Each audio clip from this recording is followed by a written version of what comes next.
estaremos hoje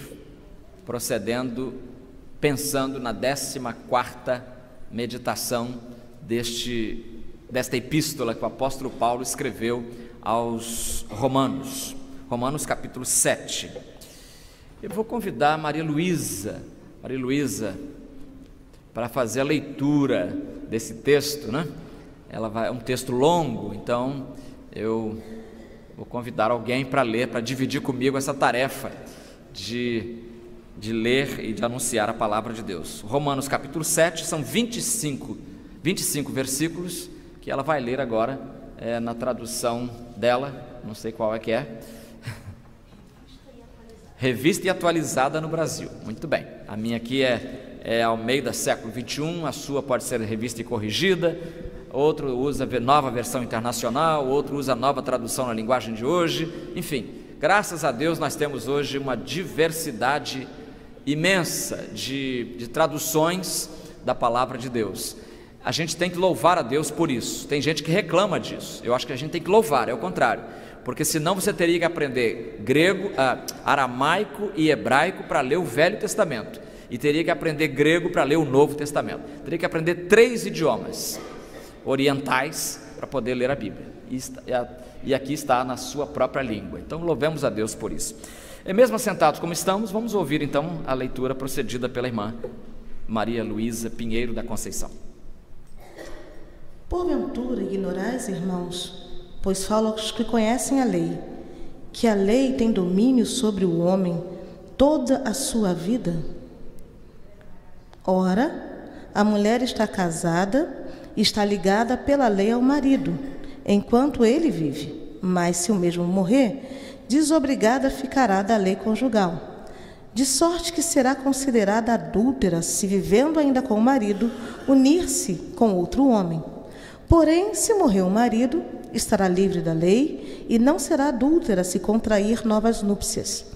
Assim, meus irmãos, também vós morrestes relativamente à lei, por meio do corpo de Cristo, para pertencerdes a outro, a saber, aquele que ressuscitou dentre os mortos, a fim de que frutifiquemos para Deus. Porque, quando vivíamos segundo a carne, as paixões pecaminosas, postas em realce pela lei, operavam em nossos membros, a fim de frutificarem para a morte. Agora, porém, libertados da lei, estamos mortos para aquilo que a estávamos sujeitos, de modo que servimos em novidade de espírito e não na caducidade da letra. Que diremos, pois? É a lei pecado? De modo nenhum. Mas eu não teria conhecido o pecado, senão por intermédio da lei, pois não teria eu conhecido a cobiça, se a lei não dissera, não cobiçarás. Mas o pecado, tomando ocasião pelo mandamento, despertou em mim toda sorte de concupiscência, porque sem lei está morto o pecado. Outrora, sem a lei, eu vivia, mas sobrevindo o preceito, reviveu o pecado e eu morri. E o mandamento que me fora para a vida, verifiquei que este mesmo se tornou para a morte, porque o pecado, prevalecendo-se do mandamento, pelo mesmo mandamento, me enganou e me matou. Por conseguinte, a lei é santa e o mandamento santo, justo e bom. Acaso o bom se me tornou em morte? De modo nenhum. Pelo contrário, o pecado, para revelar-se como pecado por meio de uma coisa boa, causou-me a morte, a fim de que, pelo mandamento, se mostrasse sobremaneira maligno. Porque bem sabemos que a lei é espiritual. Eu, todavia, sou carnal, vendido à escravidão do pecado, porque nem mesmo compreendo meu próprio modo de agir, pois não faço o que prefiro, e sim o que detesto. Ora, se faço o que não quero, consento com a lei que é boa. Neste caso, quem faz isto já não sou eu, mas o pecado que habita em mim. Porque eu sei que em mim, isto é, na minha carne, não habita bem nenhum, pois o querer o bem está em mim, não porém o efetuá-lo. Porque não faço o bem que prefiro, mas o mal que eu não quero, esse faço. Mas se eu faço o que eu não quero, já não sou eu quem o faz, e sim o pecado que habita em mim. Então, ao querer fazer o bem, encontro a lei de que o mal reside em mim. Porque no tocante ao homem interior, tenho prazer na lei de Deus, mas vejo nos meus membros outra lei que, guerreando contra a lei da minha mente, me faz prisioneiro da lei do pecado que está nos meus membros. Desventurado homem que sou, quem me livrará do corpo desta morte? Graças a Deus por Jesus Cristo, nosso Senhor, de maneira que eu, de mim mesmo, com a mente, sou escravo da lei de Deus, mas segundo a carne, a lei do pecado. Irmão, pode orar, por favor? Por favor. Senhor, a tua palavra foi lida e agora a tua palavra será explanada. Que seja o Senhor a usar o pastor João para proferir as palavras que são tuas aos nossos corações. Em nome de Jesus. Amém. Amém. Obrigado, irmã. Muito obrigado mesmo. Então chegamos ao capítulo 7 de Romanos. E nesse capítulo, Paulo aborda algumas questões relacionadas à lei e as relações da lei com o pecado. São coisas muito abstratas, são realidades muito abstratas. Por isso que eu acho que esse capítulo seria muito difícil até para explicar para a criança. Teria que fazer todo um trabalho de ilustrações para poder ficar claro. Mas o que reponta, o que aparece para a gente é que nós temos aqui Paulo afirmando que a lei é coisa boa. Então ele afirma a bondade da lei, depois ele afirma os limites da lei, e depois, por fim, ele vai falar também dessa guerra interior que cada um de nós carrega dentro de si e que a todos nos dilacera. É uma guerra, a maior de todas as guerras, como é o nome que a gente colocou aqui como título da mensagem. Se a salvação é pela graça, e nós já vimos que é pela graça, ninguém é justificado pela lei. Se é pela graça, então qual é a relação do crente com a lei? Como é que o crente lida com a lei? Qual é o lugar da lei na vida cristã? Nós vimos no capítulo 6, capítulo anterior, que a graça não constitui licença para pecar. Eu vou enfiar o pé na jaca porque a graça de Deus está à minha disposição, então eu posso fazer o que bem quiser, que eu serei protegido pela graça de Deus. Não é bem assim. Paulo diz que nós já morremos para o pecado, como é que vamos então praticá-lo? Aqui, logo nos primeiros versículos, de 1 a 6, Paulo usa uma ilustração. Ele começa usando uma ilustração que ele retira do Código Civil Judaico, digamos assim. Ele não, presta atenção, porque ele não está prescrevendo, ele não está dizendo que tem que ser assim, ele está dizendo, é assim que se faz. Uma mulher, não pode ter dois maridos. Se ela estiver saindo com alguém, sendo ela casada, ela está cometendo adultério. Então Paulo está dizendo que, segundo a lei judaica, lei romana, enfim, a lei do Oriente em geral, era que a mulher só estaria livre para casar de novo quando ela ficasse viúva, quando o marido morresse. É interessante, por que eu estou dizendo que isso não é mandatório, não é prescrição? Porque se for, nós estamos lidando só com a mulher aqui. O homem pode casar, descasar, nesse contexto aqui, o homem podia casar e descasar, casar com quantas mulheres quisesse. Mas para a mulher era diferente. Então veja como é que as leis eram, digamos assim, discriminatórias, né? Elas privilegiavam o homem em relação à mulher.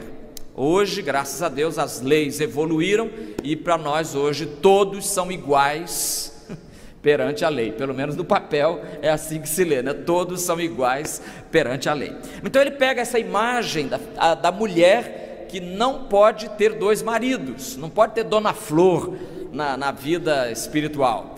Ela precisa primeiro se livrar do marido, quer dizer, o marido precisa morrer para ela poder então ficar livre para se casar de novo. Essa é a ideia, né, que Paulo está trabalhando aqui. E ele pega essa ideia do mundo jurídico e transfere para o mundo espiritual. Ele diz: assim como a mulher estará livre para casar com outro se e quando o marido morrer, vocês também agora não precisam mais viver debaixo da lei, porque vocês já morreram para a lei, já houve uma morte e agora vocês se casaram com Cristo. Então agora vocês estão debaixo de uma nova legislação, digamos assim. Agora quem manda na sua vida não é mais o pecado, quem manda na sua vida é Jesus, é Cristo Jesus, não é? É isso que ele está dizendo aqui. Então, aí a gente pensaria, bom, já que a lei é assim, será que a lei é ruim? Aí Paulo começa a falar da bondade da lei. Ele fala que a lei é coisa boa, e ele vai dizer isso em vários versículos, versículo 7, versículo 12, 14, 16 e 22, eu vou ler um por um.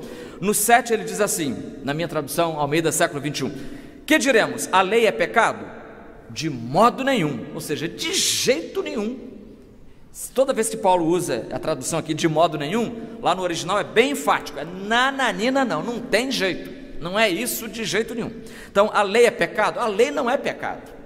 Pelo contrário, a lei, vamos ver daqui a pouquinho, revela, ela expõe o pecado, mas ela em si não é pecaminosa. 12, de modo que a lei é santa, e o mandamento santo, justo e bom. Então está falando de coisa boa.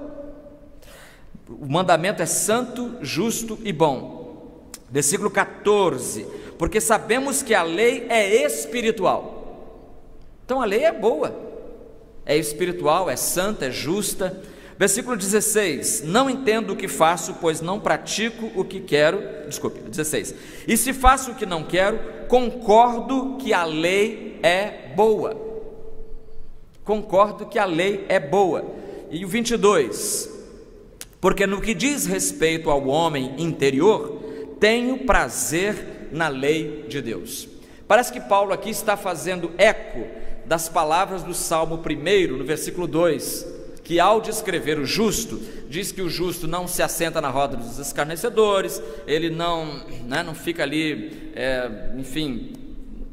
concordando com as práticas do pecado, de jeito nenhum, e ele também tem o seu prazer na lei do Senhor, e na sua lei medita dia e noite. Salmo 1, versículo 2.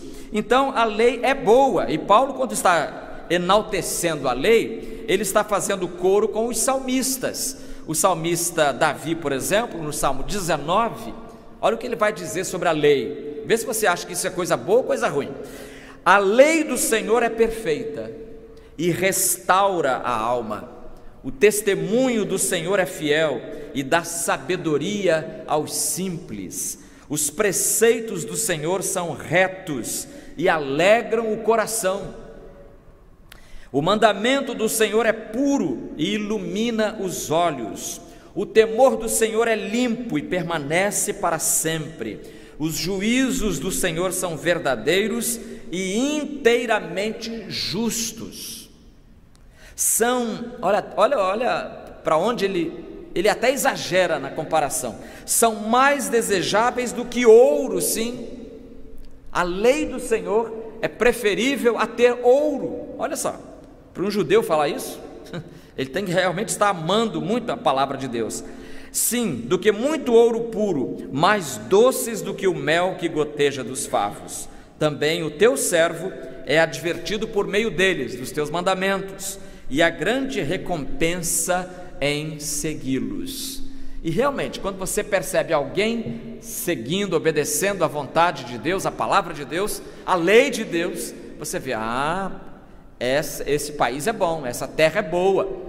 Eu já falei aqui uma vez, quando fizemos o estudo sobre os 10 mandamentos, que o Havaí, enquanto não era estado norte-americano, quer dizer, antes de 1900 para trás, era um reino, e nesse reino só havia a Constituição era composta de 10 mandamentos, eram os 10 mandamentos, os 10 mandamentos compunham a Constituição do reino chamado Havaí. Para você ter uma ideia de como eles estavam realmente tentando agradar a Deus. Então a lei é boa. O Salmo 119 é todo ele um elogio à lei, todo ele um elogio à palavra de Deus, todo ele um elogio aos mandamentos. Ele alterna palavra, mandamentos, estatutos, preceitos, usa vários sinônimos para falar da mesma realidade, que é a palavra de Deus, que é boa.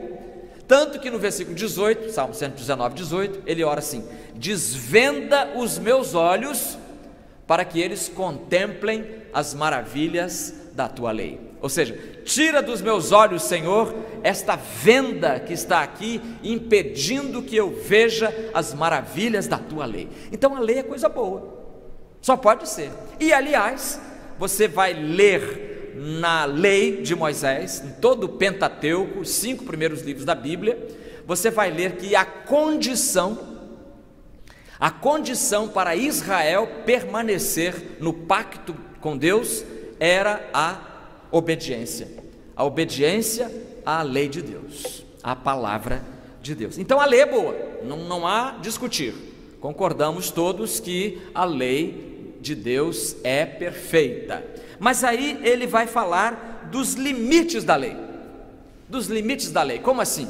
Ele vai dizer que a lei tem um limite muito grave, que é apenas expor o pecado. A lei chega para o pecador e fala assim: olha, você é pecador, e deixa o coitado desesperado. Ela chega e diz: você é um mentiroso, você é um assassino, você é um invejoso, você é um adúltero, você é um ladrão ou furtador. A lei diz isso: não furtarás. Eu furtei, a lei diz que eu sou um furtador, um ladrão. É isso que a lei faz. A lei me encurrala, ela me põe contra a parede, mas não me dá alternativa, ela não me dá uma porta de saída, ela não me oferece a salvação. Quem oferece a salvação é Jesus, com a sua morte na cruz do Calvário. Aí eu posso ter a salvação, porque Jesus morreu por mim. Mas se eu for me basear apenas na lei, eu serei apenas condenado. Salvo não. Condenado sim, mas salvo não. Então esse é um limite grave da lei. No capítulo 3, já vimos isso em domingos anteriores, 3 no versículo 20, vale a pena trazer de volta, 3:20, porque ninguém será justificado diante dele pelas obras da lei, porque pela lei vem o pleno conhecimento do pecado. Pela lei vem o quê? O pleno conhecimento do pecado. Ou seja, a lei me apresenta o pecado. Ela diz: olha, fazer isso é roubar, e roubar você não deve fazer, porque Deus escreveu: não furtarás. Fazer isso é adulterar, você não deve fazer isso, porque a lei de Deus diz: não adulterarás. Então, quer dizer, a lei me traz o meu pecado, ela me confronta com o meu pecado, e mais o que? Só isso. É muita coisa, é muita coisa. Não subestimemos o papel da lei, mas ela falha justamente na hora da salvação. Para onde que eu corro? Para onde que eu vou? E agora, quem poderá me ajudar? Os mandamentos não podem, eles só me condenam, eles só me dizem o que não fazer, mas eles não me apresentam um plano de salvação. A lei aponta, mas não remove o pecado. A melhor ilustração disso, já falei aqui, vou repetir, porque é sempre válido repetir conceitos que a gente não pode esquecer. A lei é comparada, muito bem comparada, a um espelho. A um espelho. Você chega para um espelho e diz: espelho, espelho meu, existe nesse Rio de Janeiro um rosto mais sujo do que o meu? Você olha e se vê sujo lá, então o espelho não vai mentir. O espelho só mente, só conversa, só muda a realidade nas histórias infantis, né? Lá eles são livres, os autores mudam a opinião dos espelhos, os espelhos falam outra coisa, tal. Mas a realidade é que o espelho me mostra a realidade que eu tenho, a realidade que eu sou. Está uma sujeira aqui, ó, eu vi, o espelho me mostrou. Agora, espelho, tira aqui essa sujeira, por favor. Alguém faz isso? Ninguém pede ao espelho para tirar a sujeira, porque o espelho só faz isso, ele só mostra. É isso que a lei faz. A lei só mostra o nosso pecado. Isso que Paulo está dizendo aqui, que a lei expõe o nosso pecado, e quem remove o pecado não é a lei, é Jesus. É o sangue de Jesus, seu Filho, que nos purifica de todo o pecado. Então a lei tem o limite da exposição, quer dizer, ele só expõe o pecado. Outro limite da lei é o limite da provocação, e isso está muito claro nos versículos de 7 a 11, especialmente o versículo 8, diz assim: mas o pecado, aproveitando-se da ocasião dada pelo mandamento, pela lei, provocou em mim todo tipo de cobiça. Provocou, achei interessante, eu não prestei atenção como é que a nova tradução atualizada no Brasil colocou aqui, mas o 7, que diremos? A lei é pecado? De modo nenhum. Contudo, eu não conheceria o pecado se não fosse pela lei, porque eu não conheceria a cobiça, concupiscência lá, se a lei não dissesse não cobiçarás. No momento que a lei diz não cobiçarás, eu assim, então já sei, não posso cobiçar. O 10º mandamento diz não cobiçarás, nem a mulher do teu próximo, nem a propriedade do teu próximo, nem os bens do teu próximo, nada, não cobiçar. O mandamento fala isso. Então, quando o mandamento fala isso, ele expõe a minha cobiça, e o pecado, aproveitando-se da ocasião dada pelo mandamento, provocou em mim todo tipo de cobiça, porque onde não há lei, o pecado também não existe. O pecado está morto, não tem lei, então você pode estacionar onde quiser, não tem transgressão onde não há lei, não é verdade? Eu tenho dois breves fatos que eu preciso mencionar, que vão ajudar-nos a entender como a lei provoca o pecado. Um episódio aconteceu na cidade de Galveston, no Texas. Se você olhar o mapa do Texas, você vai ver que Dallas está lá no meio, mas lá perto do mar, lá no chamado Golfo do México, no litoral, aí você tem a cidade de Houston, bem perto do mar. Vai para o mar mesmo, você vai chegar na cidade de Galveston, é uma ilha. E eu li que um dia naquela cidade, muitos hotéis, um hotel fica assim quase dentro d'água. Ele é tão perto da praia que as pessoas podem pescar do quarto. Aí o gerente do hotel colocou no hotel a seguinte ordem, nos quartos: proibido pescar. Proibido pescar de dentro do quarto. Sabe o que aconteceu? O gerente teve que remover, porque todo mundo pescava de dentro do quarto.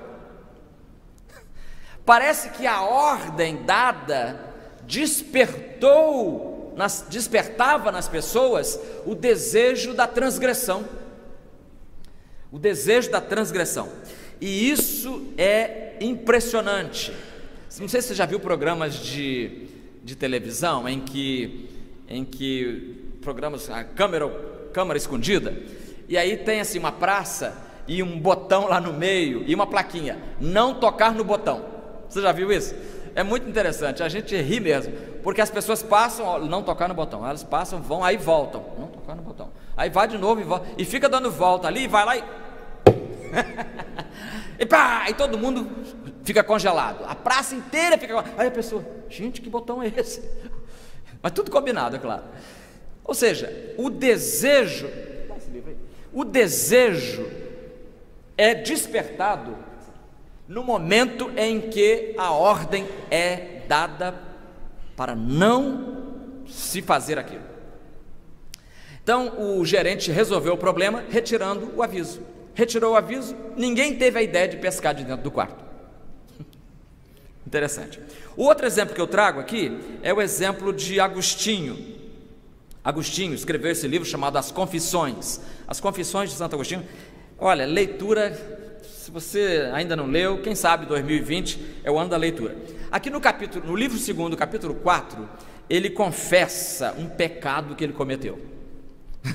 O pecado, ele tinha 16 anos, diz aqui, e ele cometeu o pecado do fruto das peras. Desculpe, cometeu o furto das peras. Que fruto? As peras já são fruto, né? Ele cometeu o furto das peras. E é o título do capítulo 4, o furto das peras. Aí ele sempre escreve como se fosse uma oração para Deus. O livro todo é uma oração. É certo, Senhor, que tua lei castiga o furto, lei de tal modo escrita no coração dos homens que nem a própria iniquidade a pode apagar. Que ladrão há que suporte com paciência que o roubem? Nem mesmo o rico tolera isto ao que o faz forçado pela indigência. Também eu quis cometer um furto, e o cometi, não forçado pela necessidade, senão por penúria, fastio de justiça e abundância de iniquidade. Pois roubei o que tinha em abundância, ele tinha em casa, ele vai dizer daqui a pouquinho que ele tinha pera em casa, eu tinha abundância, e muito melhor, nem me atraía ao furto a alegria que me proporcionava seu resultado, mas atraía-me o mesmo furto em si, o pecado. Nas imediações da nossa vinha, a família dele tinha uma vinha, havia uma pereira carregada de frutos, que nem pelo aspecto, nem pelo sabor, nada tinham de tentadores. Alta noite, pois até então ficáramos jogando nas eiras, de acordo com o nosso mau costume, dirigimos-nos ao local, eu e alguns jovens de maus costumes, com o fim de sacudi-la e colher-lhe os frutos.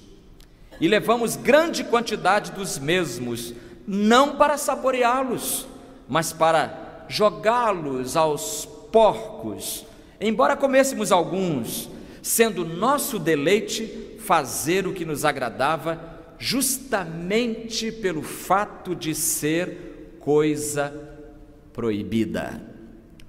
Justamente pelo fato de ser coisa proibida. É impressionante. Proíbe e o desejo de fazer aquilo acontece.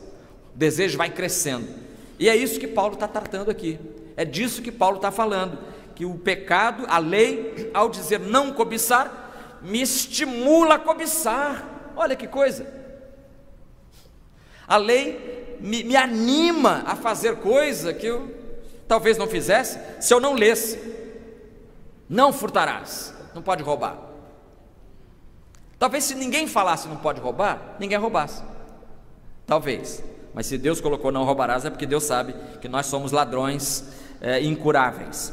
A natureza humana, queridos irmãos, é inerentemente rebelde.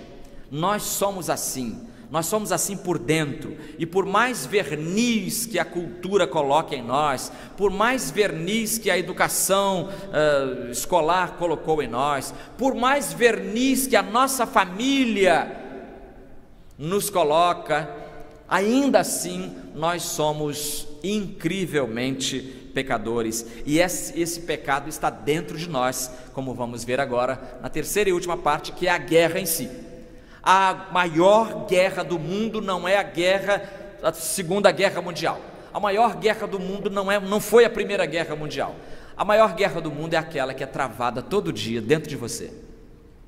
Dentro de você.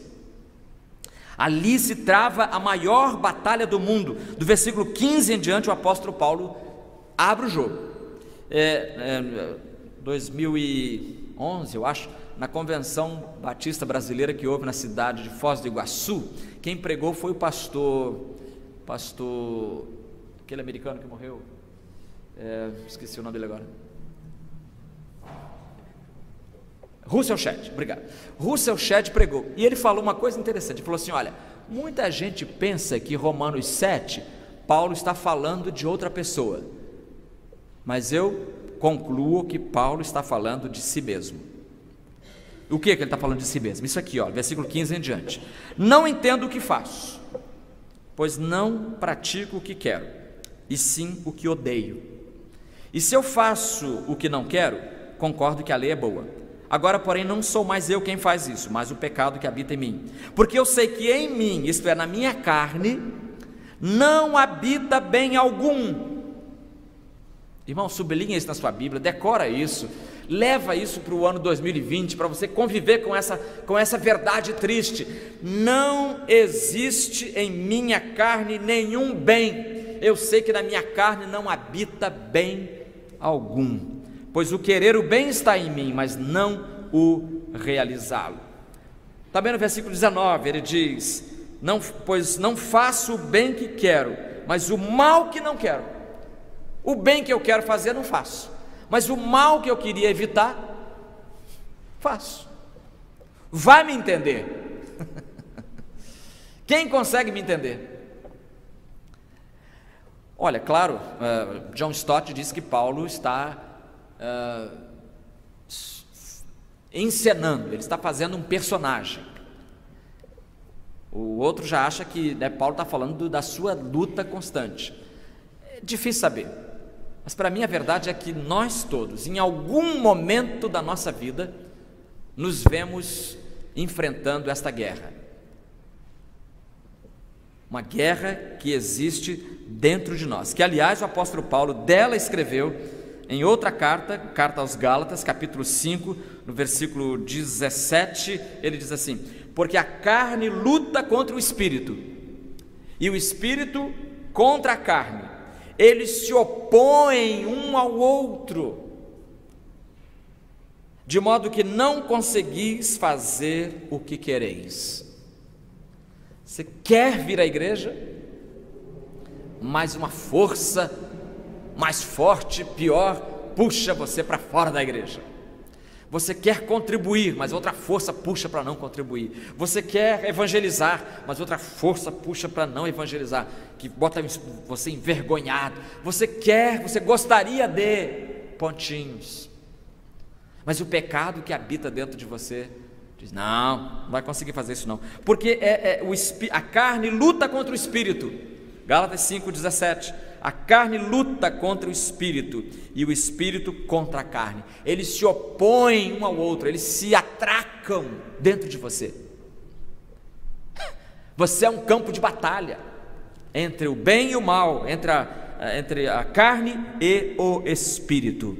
Então essa esquizofrenia espiritual que a gente sofre, de querer fazer o bem, mas acabar fazendo o mal, essa esquizofrenia produziu até hoje várias figuras. Por exemplo, um poeta português chamado Eugênio de Castro. Eugênio de Castro diz assim, olha, veja se ele não entendeu o que Paulo diz. Ele fala assim: a terra nos prende, enquanto o azul nos chama. A terra nos prende, enquanto o azul nos chama. Somos como o infeliz que dois touros puxam iradamente em direções contrárias. Somos como dois touros, que imagem, né? Dois touros somos como o infeliz que dois touros puxam iradamente em direções contrárias, ou seja, um puxando para o bem, o outro puxando para o mal.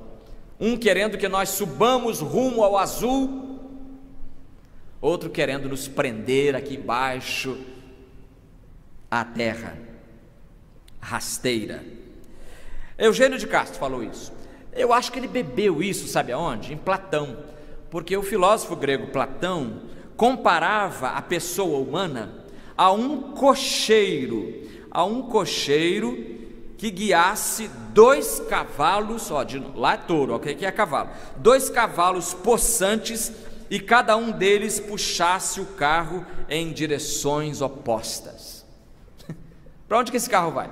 Um carro puxando para o norte, outro carro puxando, um cavalo puxando o carro para o norte, outro cavalo puxando o carro para o sul. Para onde que o carro vai? Para lugar nenhum, ele vai se arrebentar todo. Não é verdade? Ele vai se arrebentar todo. Será que foi isso? Ou será que pegou disso do poeta romano Ovídio? Ovídio disse o seguinte: vejo e aprovo o que é melhor, mas sigo o que é pior. Vejo e aprovo o que é melhor, mas sigo o que é pior. Há alguns anos, Havia um psicanalista muito famoso aqui na cidade, e ele escrevia dominicalmente no jornal O Globo. E eu gostava de ler, apesar de não concordar com tudo que ele falava, mas algumas coisas eram interessantes, bem situadas, bem colocadas. E um dia ele falando dessa dicotomia nossa, dessa confusão de um lado puxando para cima, o outro lado puxando para baixo, a carne puxando para baixo, o espírito puxando para cima, Gálatas 5,17. Então ele falou que nós temos um desejo inconsciente contrariando o desejo racional. Então ele resumiu essa luta assim, com essa expressão: o desejo do inconsciente contrariando o desejo racional. E já que falei do Globo, vou citar um outro escritor lá que já morreu em 2014, João Baldo Ribeiro, membro da Academia Brasileira de Letras. João Baldo escreveu, uma vez ele estava dando uma entrevista, aliás não escreveu, ele estava dando uma entrevista na revista Veja, e a certa altura ele disse, eu trago dentro de mim 2 ubaldos, João Ubaldo, 2 ubaldos, o ubaldo pequeno e o grande ubaldo. Ou seja, nós somos capazes na terra de fazer grandes coisas, mas também somos capazes de fazer cada coisa da qual a gente vai se envergonhar para o resto da vida. É disso que Paulo está falando aqui, irmãos. É dessa confusão interior, dessa guerra que, repito, nos dilacera a todos nós. E Paulo chega ao ponto de dizer: vejo nos membros do meu corpo outra lei guerreando contra a lei da minha mente. Dentro de mim, essa guerra acontecendo. Por isso, a conclusão a que ele chega é de classificar-se como um desventurado, diz a tradução dela. Desventurado homem que eu sou. A minha aqui diz: desgraçado homem que eu sou. Revista e Corrigida diz: miserável homem que eu sou. Não consigo resolver esse problema, não consigo acabar com essa guerra, não consigo pacificar os meus próprios desejos, que querem sempre contrariar a vontade de Deus.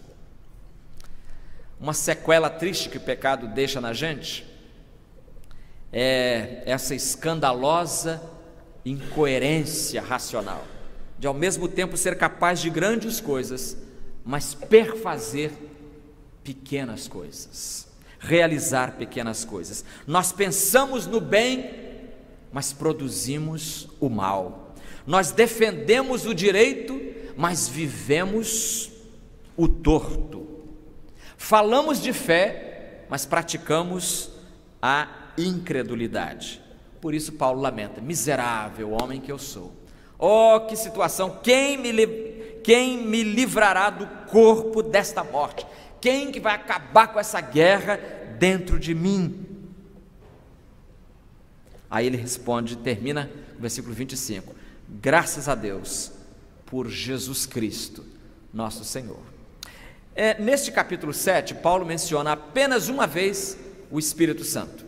Mas no capítulo seguinte, que é o 8º, que vamos ver no próximo domingo, que já é o ano que vem, ele vai falar do Espírito Santo, um monte de vezes, mais de 20 vezes. Então, se no capítulo 7 ele só se referiu ao Espírito uma vez, no capítulo 8 vai se referir muitas vezes, porque é o Espírito que vai nos ajudar nessa guerra, nessa maior de todas as guerras. O Espírito Santo vai entrar com papel decisivo, e é isso que nós veremos no próximo domingo, se Deus quiser. Senhor amado, a guerra continua, a guerra dentro de nós, a guerra que indispõe o nosso espírito contra a carne. E Senhor, nós te pedimos que nos ajudes nessa guerra a alimentar o nosso espírito e a deixar morrer a nossa carne. Ajuda-nos, pois, a privilegiar a vida espiritual por sobre qualquer outro aspecto da nossa vida. É a nossa oração, em nome de Jesus. Amém.